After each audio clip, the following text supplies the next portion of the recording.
Hello and happy last 15 minutes exactly to midnight. Last 15 minutes of what was Thursday, September 20th. I believe fall starts this weekend. Woohoo! It rained here in Vegas, and I'm really, as much as I hate to say it, we're in a drought. I know Lake Mead was down, at the very low levels, but I'm sick of rain.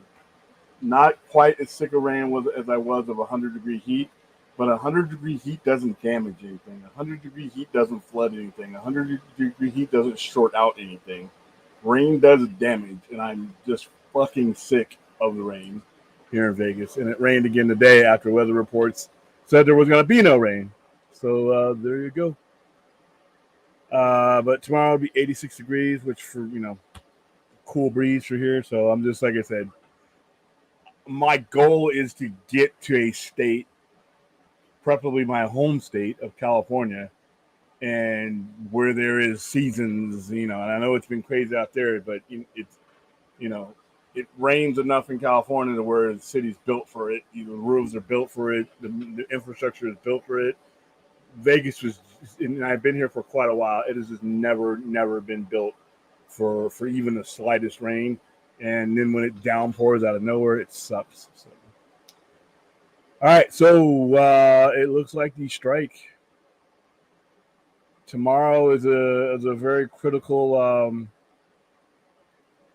juncture in the strike. Brad's been sending me stuff all day. Let's go ahead and bring up some of the stuff that he bought me because looks like they met today and there were positive talks, and that there might be some talks tomorrow, at least with the WGA. Now, what I think would end up happening would be, I don't think that they'll reach an agreement, you know, with one without the other. I really think that with the Actors Guild pretty much having the back of WGA right after they went on strike, I don't think the WGA would come to an agreement, in my opinion, that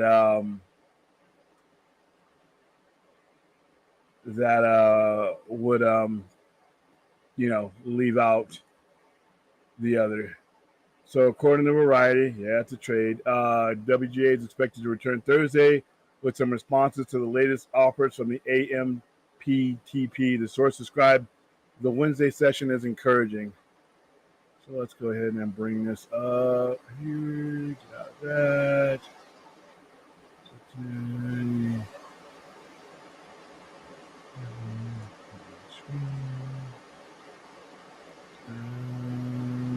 There we go.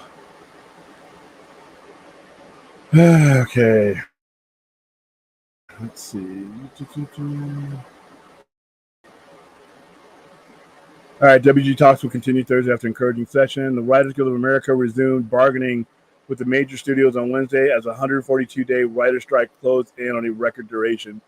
In a break from previous sessions, several top CEOs joined the talks on Wednesday in Sherman Oaks. They were Bob Iger of Disney, Ted Sarandos of Netflix, Donna Langley of NBC Universal, and David Zaslav of Warner Brothers Discovery. The talks concluded by late afternoon with a plan to return to the table on Thursday. According to a source familiar with the negotiations, all four.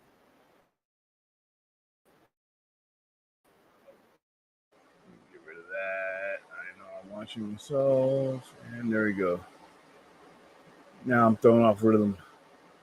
All right, talks concluded late afternoon with a plan to return to the table on Thursday. According to the news familiar to the negotiation, all four CEOs are expected to be back in the room again on Thursday. In a potential sign of progress, the two sides issued a rare, albeit terse, joint statement at 5 p.m. The WGA and AMPTP met for bargaining today and will meet again tomorrow. The source said the WGA representatives spent the session mostly listening to new proposal put forward by the Alliance of Motion Picture and Television Producers. Chris Kaiser, the co-chair of the WGA negotiating committee, also spoke at length about the union needs on. The WGA is expected to return Thursday with some responses to the latest offers from the AMPTP. The source described the Wednesday session as encouraging. Earlier on, the AMTBT, but as the strike has worn on, they have become more personally involved. On August 22nd, the CEOs met with WGA leaders for what the writers described as a lecture. In the months since then, each side said it was waiting for the other side to issue a response to this later proposal. At one point, WGA suggested that the AMTP was too inflexible to adequately meet writers' demands and might have to be broken up. All right, so we'll go ahead and keep that there, and that's basically where we're at when it comes to these guys. All right, how are you doing, Shogun Otor? It seems like they're having more trouble appeasing WGA than SAG, last I heard. So maybe if WGA solves, SAG will fall right in line. Yeah, I think that I think the concerns are there. There are some slightly different concerns when it comes to WGA versus SAG after, as far as like intellectual properties, AI, things like that. There are some things that come out, that cross over, but a lot of it, like with the Screen Actors Guild and the contracts that they have, for the majority of them being able to use their likenesses after they've signed a base contract and not being paid again, properly after that. So I think there's a unity thing here to where it's like I think they have more power together striking than they do if one breaks off.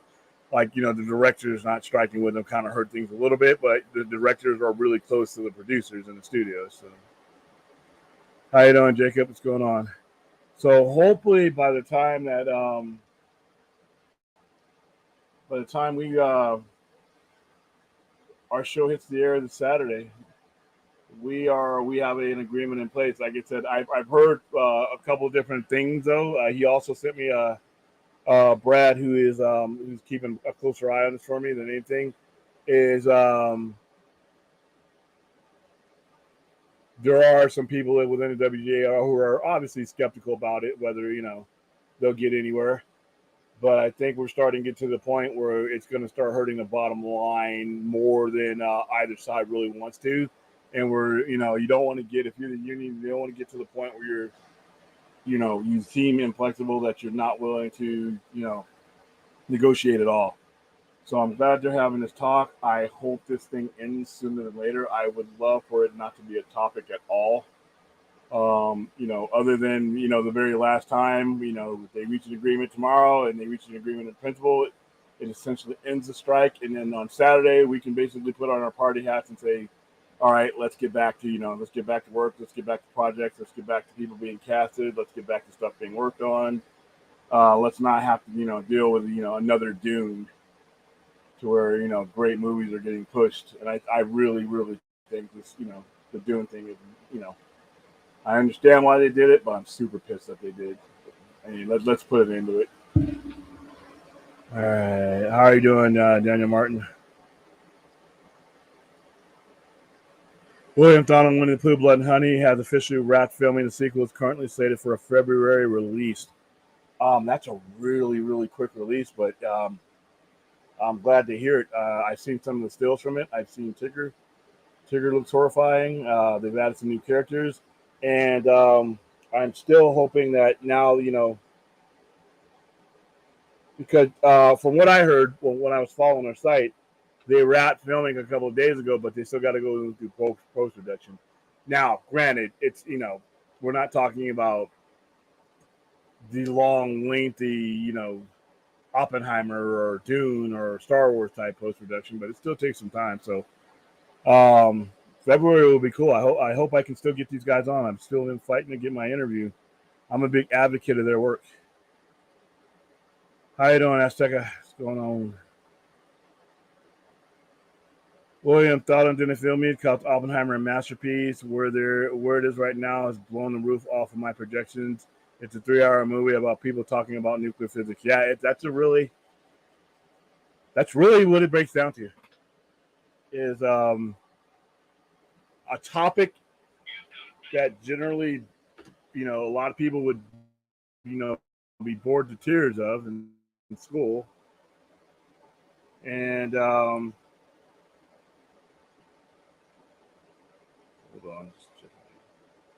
You just wouldn't be able to make a lot of money off of a movie like this in normal times. But like I said, I really, really do think that the Barbie phenomenon really, really helped it make a lot more money, possibly twice the money it would have made. And even at that, 500 million for Oppenheimer would have been splendid. It only cost 100 million to make. So. Clinton Honey, the beauty of Pooh Blood and Honey is that it's a very low budget. Unfortunately, for part two, they added too much money. Still a $5 million movie. I don't know where the money went, but we'll have to see. Even at 5 million, it's still a way low budget movie by comparison. Entertainment Weekly has released official images of Toxic Avenger. The cast is actually impressive. Yeah, you have Elijah Wood, Peter Dinklage. I'm working with our intermediates to try to get a screening. Legendary, believe it or not, is who's putting that movie out, so we don't know if we'll get a screening out here. I've been in contact with obviously contact with Choma and Lloyd. Lloyd actually put me in contact with his rep from Legendary to see if we can get a screening out here in Vegas. So keep your eyes open for that one.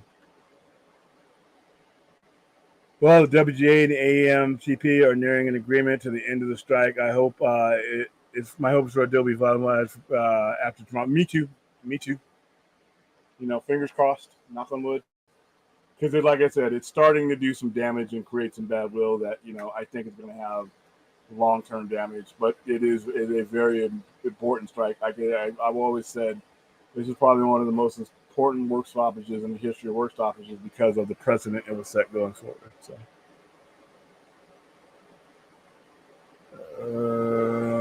Mighty Rax. Hey, what do you think Dune can become a successful franchise of Star Wars? No. And that's not saying that Dune can't become a really successful franchise, but Star Wars has been around 45 years and it is embedded into the American culture. People who haven't even seen Star Wars know elements about Star Wars. It is literally interwoven in the American psyche. It is pop culture that way. Dune in its own way is a little bit on the abstract. So I'm not sure. I mean, like I said, you're talking about Star Wars, which is a global cultural icon. Dune is up there, but it's not near that. But I think quality-wise, it could be. All right, let's see. Stop free. Okay.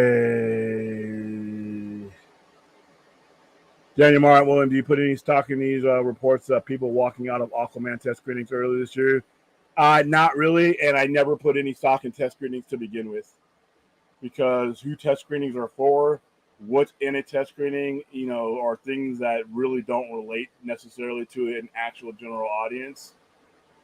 A lot of the times, I've heard of guys putting really, really crazy shit into their test screening just to see if there's any chance of some of their off-the-wall things that they may have shot worked versus with the normal, and then they'll do different test screenings. You'll have 3 or 4 different test screenings for 3 or 4 different audiences just to gauge where they're at. So I really don't take a lot of stock in test screenings in general, because there's just a lot of criteria that the filmmakers and the producers are looking for reaction-wise that don't necessarily apply to me, and I maybe never even see. So Shogun, maybe they also put an Oppenheimer at a time when there wasn't much competition, or rather the competition was really competition because Op and Barbie hit very specific. Well, I don't think they hit the exact demographics, so they couldn't be any more different. But I think the contrast and the fad caught on. Like, you have a movie literally about, a guy, a merchant of death, and the creator of a nuclear bomb in World War II, and then you have this big, bright, colorful, decades old icon as far as Barbie goes. It was so different in the fact that they were being released on the same weekend. It became a phenomenon. It became a meme. And I think absent that, I don't know how much money Oppenheimer makes. Midnight Meat Raw. Pooh Blood and Honey 2 is a $5 million. They should have went with Terrifier 2 budget. I think it's 5 million. Terrifier 2 budget. That's not the kind of movie they wanted to make. I mean, William thought on Girl Simone reveals she had a pitch meeting regarding Harley Quinn solo film. I haven't heard about that. How you doing, Fun?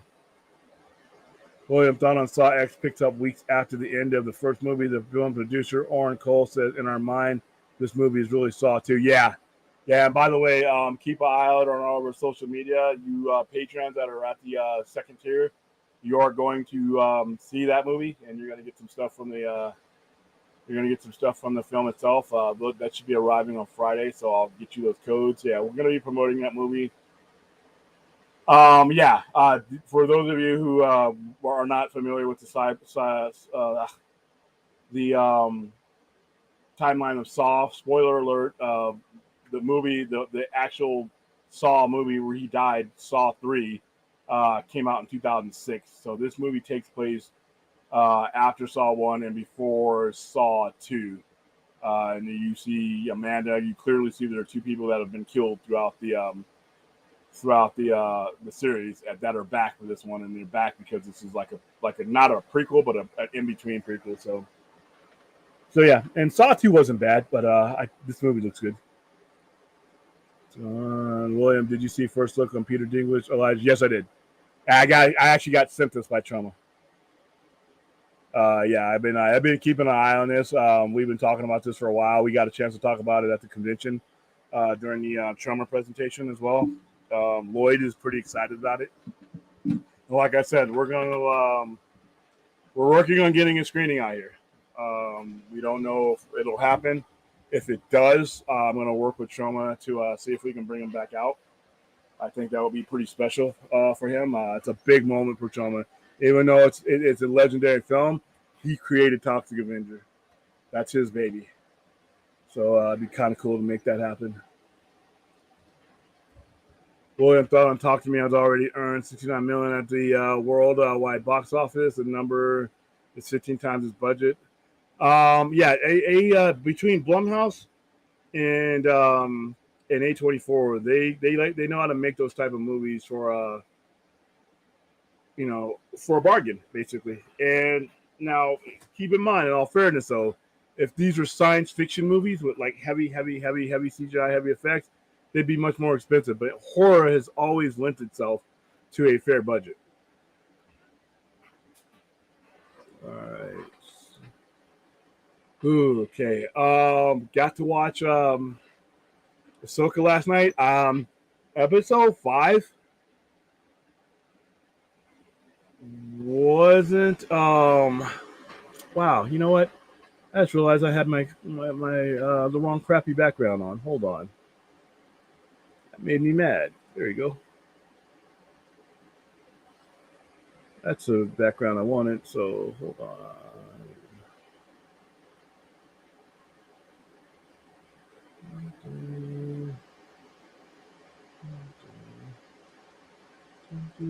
Keep on rocking in the free world. Got to watch Ahsoka last night. Enjoyed the episode, but not nearly as much as I enjoyed episode 5. And like I said earlier, I think it was either on my Twitter or Facebook page, I was reminded just how much I don't care about 90% of the characters that appeared in Clone Wars and Rebels. And I really don't care about Sabine Wren and Ezra Bridger. I mean, their time on my screen last night was just time I went up, got and used the bathroom, or got did something. I really was reminded. Took me a while of why I lost interest in those shows. There's just too many characters that just don't appeal to me and that I don't care about whatsoever. However, there was one that I did care about, and he was the one that I'd been waiting for at the beginning of this series. And one of the characters that I cared about long before I got tired of the Skywalker cul-de-sac, and that's Grand Admiral Thrawn. Hans Mikkelsen plays it. He was eerie. He was creepy. he looks that way. His little troopers that he has there, his little death troopers, I thought were perfect. The Enoch, the one with the creepy gold mask with the overlay of the stormtrooper. He was everything that I would have expected him to be. He was the creepiest thing on the screen, and there were witches on that screen. There were giant rats on that screen. There were turtle people on that screen, and somehow Grand Admiral Thrawn was the most chilling thing on the screen. I loved the way he looked. The whole creepy calmness that he had. His appearance on this episode made up for the fact that the rest of the episode was, filled with, things I just didn't care about. Even Balin and, his apprentice, who I usually find, way more entertaining. They just weren't involved in things that really, made it, made them stand out. But like I said, before this series began, seeing when I found out, last year, when we saw Ahsoka looking for Grand Admiral Thrawn, and it was an inevitability that he was going to be on the show or one of these shows, I was kind of excited. So was happy with that. And like I said, that made the episode a win for me, even if, like I said, I just don't care about any of those characters other than that. They've done, this live action has done an excellent job in making me care as much as I did. But like I said, the whole Ezra Sabine thing, it just was like, oops, okay, I remember why I turned you off to begin with. So there's that. All right. Field leaves. Make sure I get a.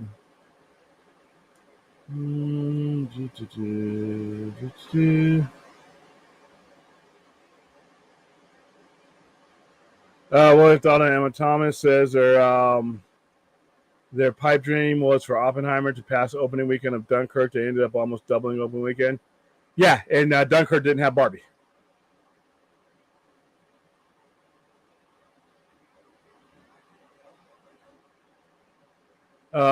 Tons of people staring at things in the series of Ahsoka. Yeah. Yeah, the women are a little bit objectified here. Jacob McKenzie William thought on official episode titles for Dead Boy Detectives, which is set in the same universe as Sandman. Pilot The Case of Creeping Forest, The Cave of Dandelion Shrine. That's cool. I'm kind of looking forward to that because that's in what's called Sandman exists in what was Vertigo and is now DC Black Label. And you guys, if you've watched me for any good measure of time, you know what I think about DC Black Label. So I'm really looking forward to that. In the case of the Lighthouse Sleepers, yep, that's all consistent. The case of the two dragons, the case of the very long stairway, the case of the hungry snake. For those of you who are not familiar with Dead Boy Detectives, I am going to actually review some of the stuff this weekend. Not one of my comic book turning point stories. Hold on for a second.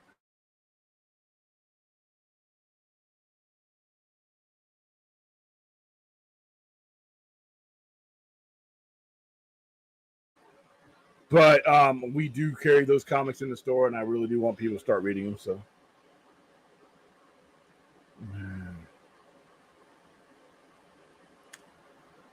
Mighty Rax, with the state of things, should Star Wars make TV movies or seasonal TV? I think they should do both, but I think there should be movies. And Star Wars is, even though some of the series have been great, Star Wars is a movie thing. That is where it got its start. It's different from Star Trek. Star Trek progressed from TV series, into movies, with each iteration for the most part. The two main iterations have Star Trek the original series, TV show, movies later on. Star Trek Next Generation, TV show, movies later on. I think Star Wars is strongest when it is in in a movie. It's an epic event. However, I do like the idea of supporting your movies with TV shows. I just think there has to be a balance. I also think the shows have to be good. I don't think the problem is one medium or another. I think the problem is some of the stuff just hasn't been very good.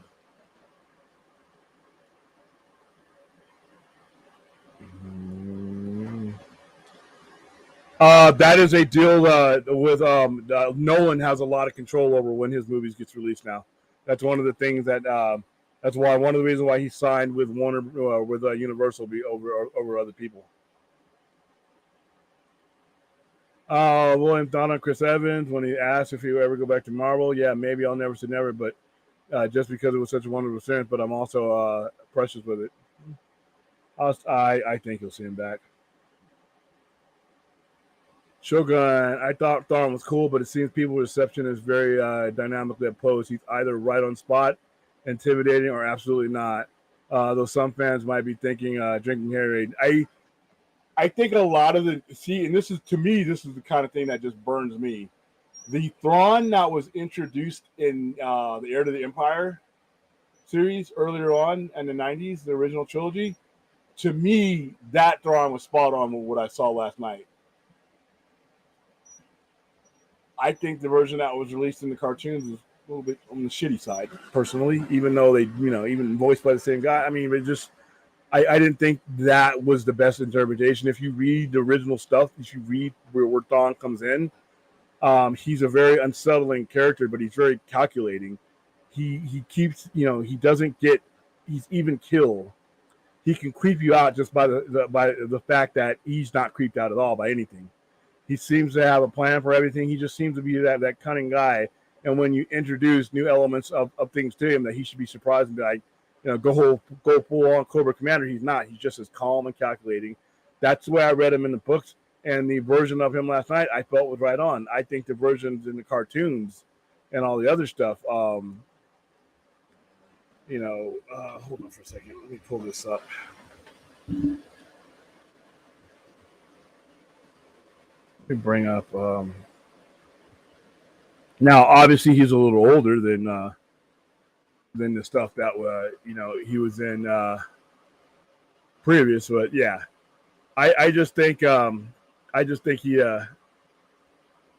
Mikkelsen just live action for me. And like I said, I'm always going to be biased to live action over cartoons when it comes to these IPs.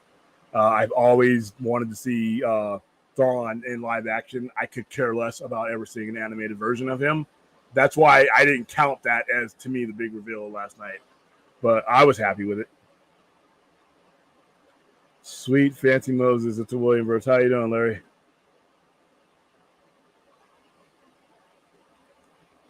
William thought on the cast of Quentin Tarantino's final film, The Movie Critic. That's not going to be his final film, but okay.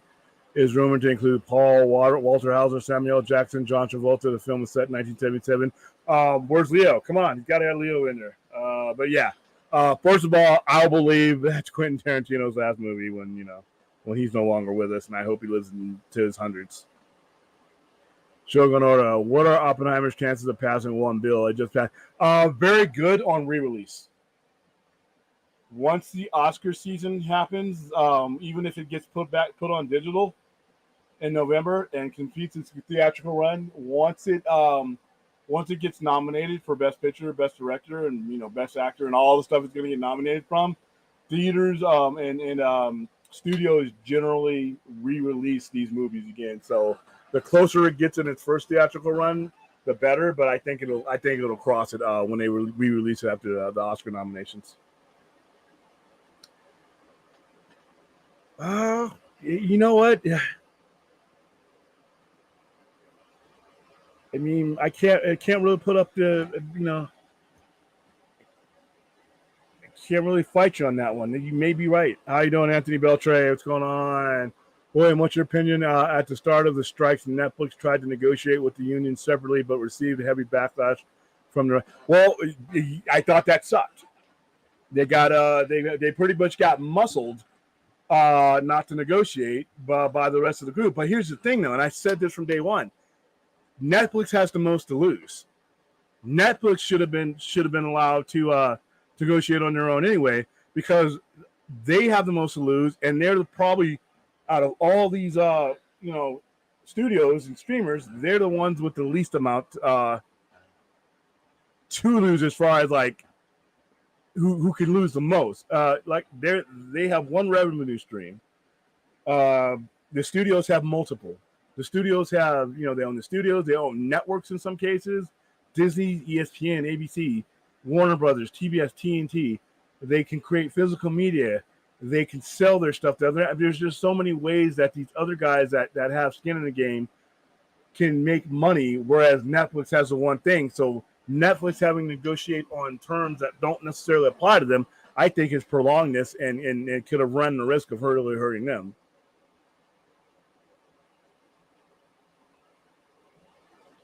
Midnight Carne Asada Walrus. Okay. Azteca, please never say that again because you're ruining the good burrito for me. Ugh. What's wrong with my Cox? Okay. Internet's fluctuating again. I don't know why. I really hate Cox. For as much money as I pay for Cox cable, it should be like Star Trek.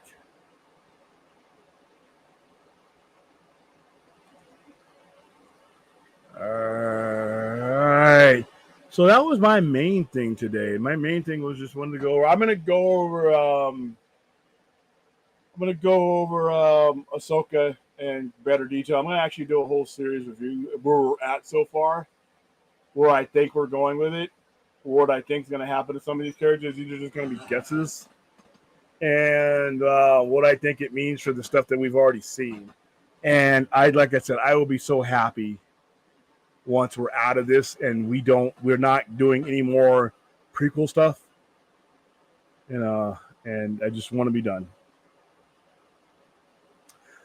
Let's check out the final trailer of The Creator. Wow, I got chills. This film has potential to be a contender for movie of the year now that Dune has been pushed back to March. Yeah, found out we are promoting The Creator and we have a screening next Tuesday. I am thinking of going. Not sure yet, but it's one of the movies on my list that I wanted to see. Once I saw that trailer, once you guys turned me on to that trailer, I've been looking forward to the release of this, and we just found out we will be giving tickets away for Creator. So over the same weekend, we're going to be giving tickets away for Creator and Saw X, which I believe are going to be released on the same Friday. And then after that, we got Exorcist Believers, which surprisingly, the more I see from Exorcist, I might have been a little bit wrong about this movie. I thought it was a little more of a hack, and the trailer did not help me at all. But I've seen some other scenes from it, and I might have to be going on this one. All right, William Thrawn Stallone calls himself the last of the dinosaurs over the longevity of his 50-year-old career. Society is changing. The commerciality in cinema, it's faster. He's exactly right. So longevity would become a premium. Yep. You make twice as many movies as they at his day. September 24. I really will. You could add any date. I mean, they're so bad I can't even use them to stream from at the store.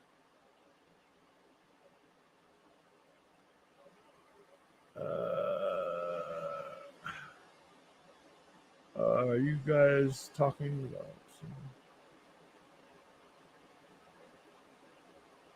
Okay, you guys are having a different conversation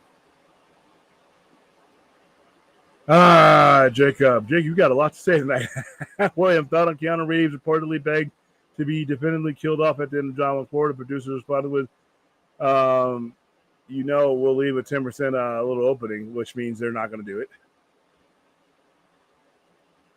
Fact, Creator is getting a lot more positive buzz from what I hear. Yeah, and I can't wait to see it. It looks, I hadn't heard of it until you guys brought it up, and then, and I've been following it ever since. So I'm on board. Mighty Rack, considering all the canceled or delayed projects, could IP succeed on small budgets? Some IPs can. Some IPs are going to have expectations that demand large budgets. Like, you're not doing, say, for instance, Superman. You're not doing low-budget Superman. You can try, but it's not going to end well. But other IPs like Creator, other IP like horror movies and stuff like that, just about any horror can probably go on a low budget. Larry, the final trailer is shorter than the last two, but it's got more emotional beats. The cinematography is beautiful. Oh, you're talking about the Creator. Okay, got you. Love the creepy vibe Thrawn was putting out. Did not like the Ewok vibes from those little turtles. Yeah, I got Ewok vibes too. But at least, hey, with the Ewoks, remember, those little turtle things are peaceful. Remember when Leia met the Ewoks? she was wearing her Rebel Forest gear, and then all of a sudden they had a dress for her. And like John Campea always brings up, where did that dress come from? They ate that lady who wore that dress. So I think the Ewoks are cannibals. The budget for creative was super cheap for sci-fi panty, less than $1 million. Woo! Wow.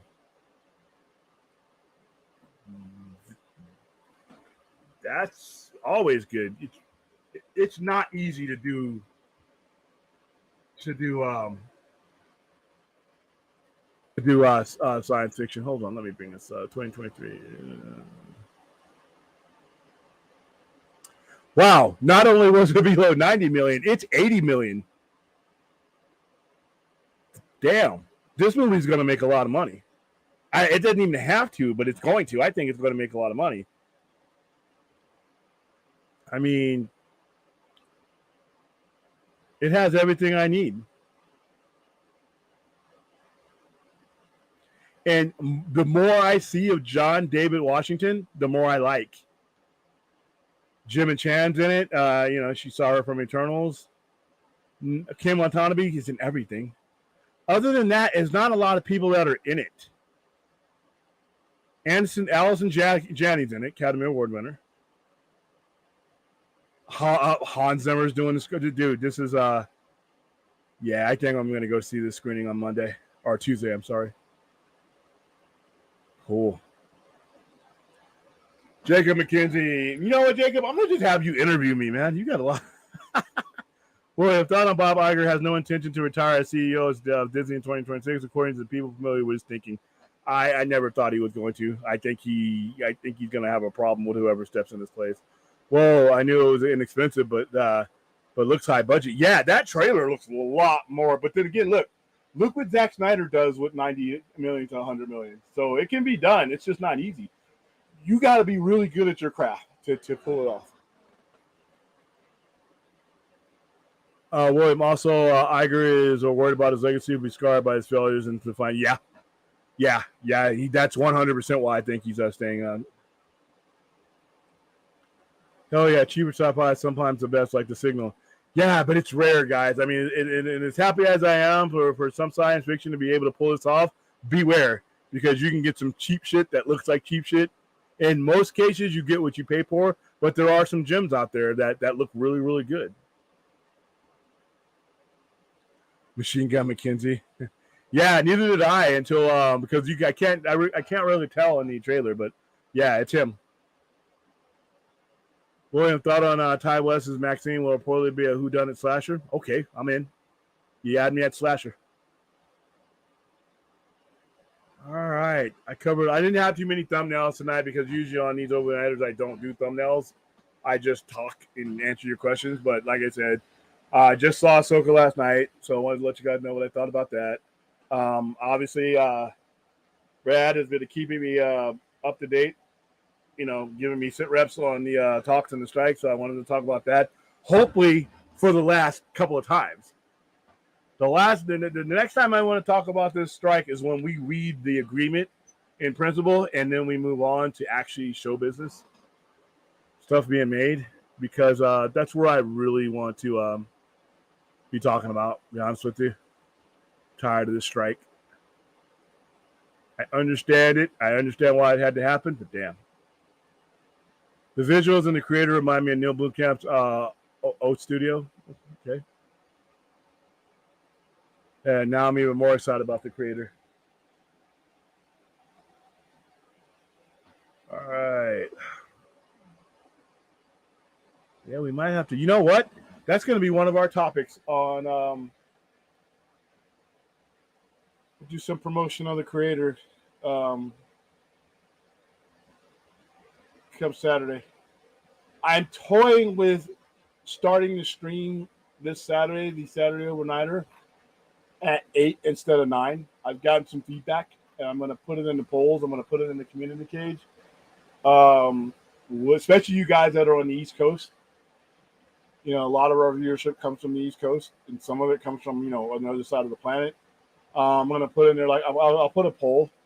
What's easier for you guys? What's best?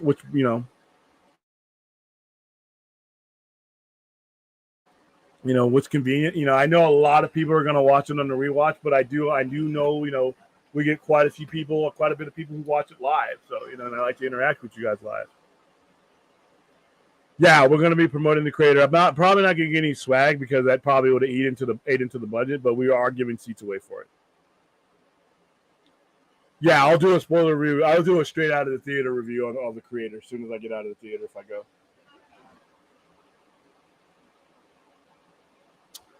Oh, what's his face? He's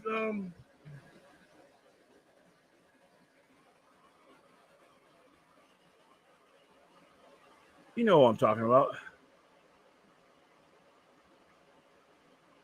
Mondo Calrissian.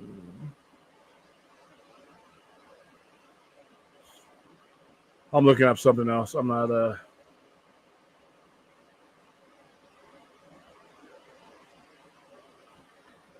what's his face? He did Atlanta.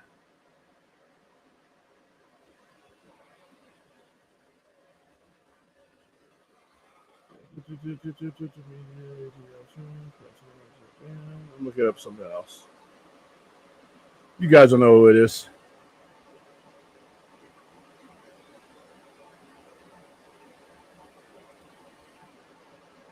Yeah, his score of Tenet didn't help that movie for me. I just was not on board with Donald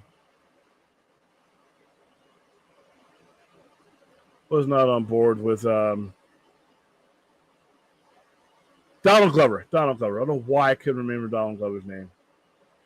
But yeah, I just really Tenet just really didn't grab me, man.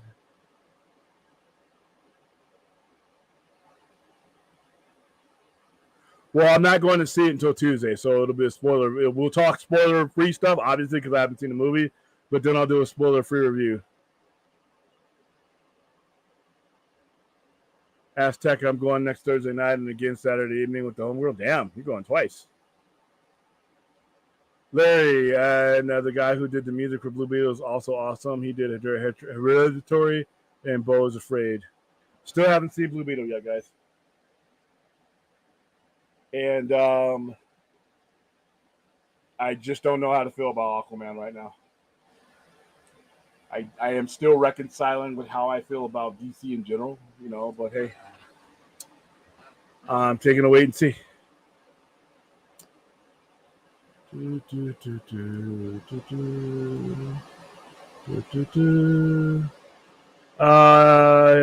again, please hit the like and subscribe button.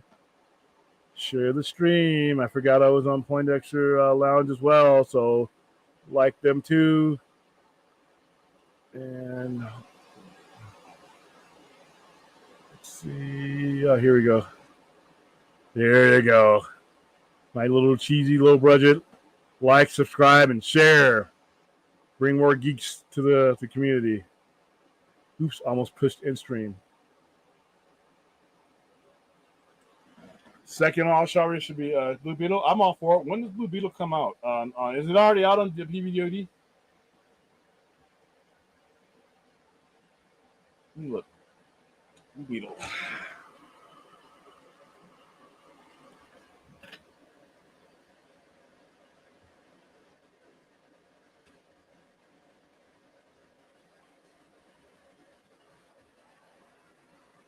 Blue Beetle. Let's see. Wow, only 120 million in box office, but at the same time, it's still showing in the theaters. Let's see, Blue Beetle. Let's see where Blue Beetle is playing at. Blue Beetle still playing in the theaters in some places at the watch list. I can't find a PVOD yet, but I know it's coming. Hold on.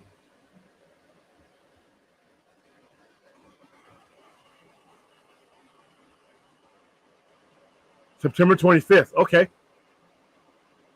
And it's going to be on physical media on October 30th. There you go. So yeah, we'll do it, Larry. What's going on, Remo? Bring a can of Raid when you watch it. Gotcha.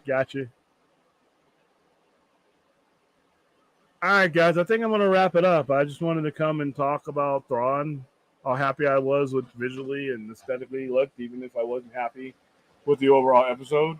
Wanted to talk possibly about the end of the strike.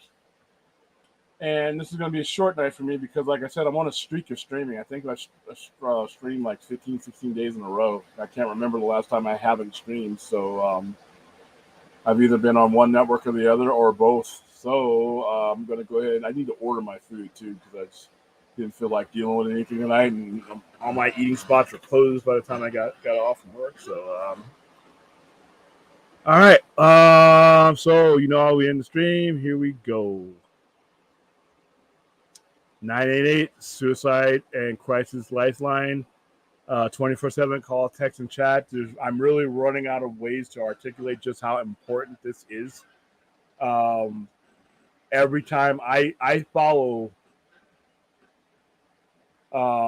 Jason David Frank's Facebook page or his Instagram page, and I'm seeing updates because his daughter runs his page now. And you know his movie, The White Dragon, that's coming out, and all the stuff that he does. I keep seeing, you know, him, you know, making it to just about every convention that you know he could. I mean, it didn't matter where the convention was; that guy was there. He seemed to be a great father. His daughter, I mean, but he had things that he could not deal with that were overwhelming him. When you look on this guy's Facebook page, you look on this guy's Instagram, you think this guy had it all. Happiest, you know, beautiful daughter, career. He's an icon and one of the most iconic toy brands ever. He kept Power Rangers alive and made it so that it could maintain that popularity. In my opinion, he was the face of Power Rangers. You look at a guy like that and you think you got it all. Why would you ever want to leave this planet voluntarily?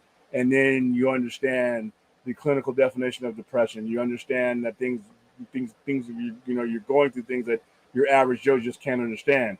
Well, the people at 988 Suicide and Crisis Lifeline, they do understand. You know, they'll listen to what you're saying and they will be able to relate to you. You know, unlike, you know, the rest of us who will basically be, he seemed just fine the other day when I saw him. So if you're one of those people who seem just fine, but you're not, there you go. There you go. It literally takes you 3 seconds to get one of these guys on the line. And they do pick up. I tested the line because we were sponsoring everything. And we wanted to make sure that, you know, we weren't putting a product that had issues. No. This is not the only resources you have, though. This is just a quick and easy one. This is the one that is, you know, if you need it immediately, break glass, open up, here it is.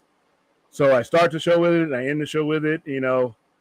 And I don't see me ever stopping to do it. I wish in a miracle world people didn't harm themselves, but I know in the real world people do. And let's see if we can put a dent in those numbers. All right, guys, that's it. I'm gonna go order me some food. Man, I wish Fatburger was 24/7 still. Oh well. All right, but it's not. So until then, most likely we'll see you tomorrow. I always stream on Thursdays, so I will see you guys then. Bye.